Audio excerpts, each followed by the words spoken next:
Problema 11.36 de Mecánica Vectorial para Ingenieros, Dinámica, 10ª edición. En la descripción les dejaré el nombre completo con los datos del libro. Para ahorrarme tiempo del video, me saltaré las instrucciones. Obviamente, si las quieren leer, le pueden poner pausa y continuar. Lo primero es identificar qué tipo de problema estamos tratando. Nos piden una rapidez inicial y una altura máxima del recorrido que realizó el cohete. Sin embargo, este recorrido no es desde el momento en que despega, ya que la rapidez que se pide es al final del impulso.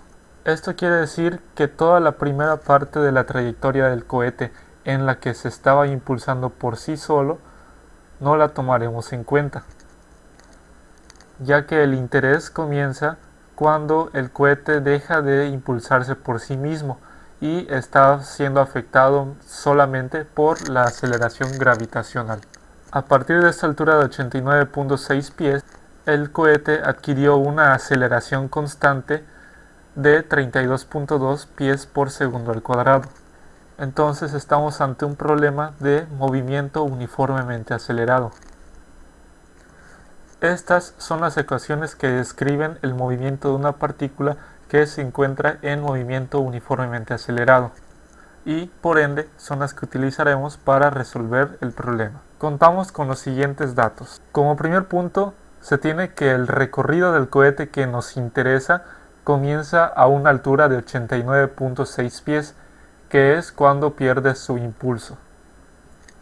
Entonces la distancia inicial es de 89.6 pies. Se dice también que el cohete aterriza 16 segundos después de que perdió su impulso, es decir, a una altura de 89.6 pies siguió avanzando hacia arriba, pero desacelerando constantemente hasta que llegó a una altura máxima y finalmente continuó desacelerando hasta llegar al suelo en caída libre. Todo este proceso duró 16 segundos.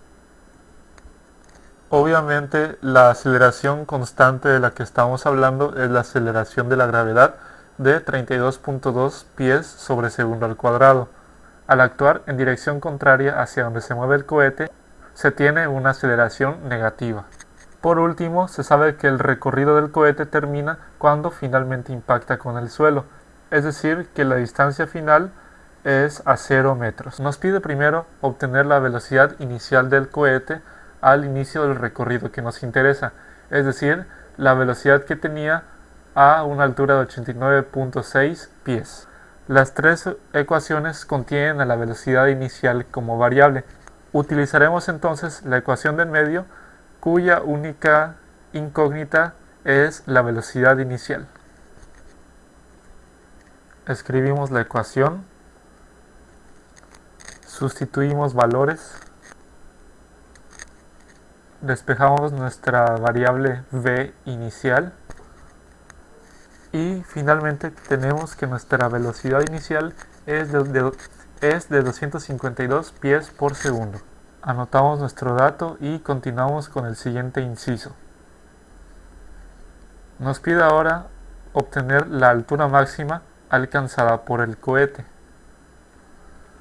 Recordemos que a partir de este punto el cohete se encuentra en constante desaceleración mientras aún sigue subiendo, hasta que llega un punto, una altura máxima, en la que se detiene y comienza a descender. En este punto máximo se tiene entonces que la velocidad es cero, ya que el cohete se detuvo por completo antes de comenzar a caer en caída libre. Lo que podemos hacer entonces es igualar la velocidad a cero en una de las tres ecuaciones y tener al tiempo como variable para obtener el momento en el que el cohete se detuvo por completo. La primera ecuación parece la más sencilla para trabajar en este caso. Igualamos a cero la velocidad final y sustituimos la velocidad inicial que recién obtuvimos y la aceleración de la gravedad. Y tenemos al tiempo como variable.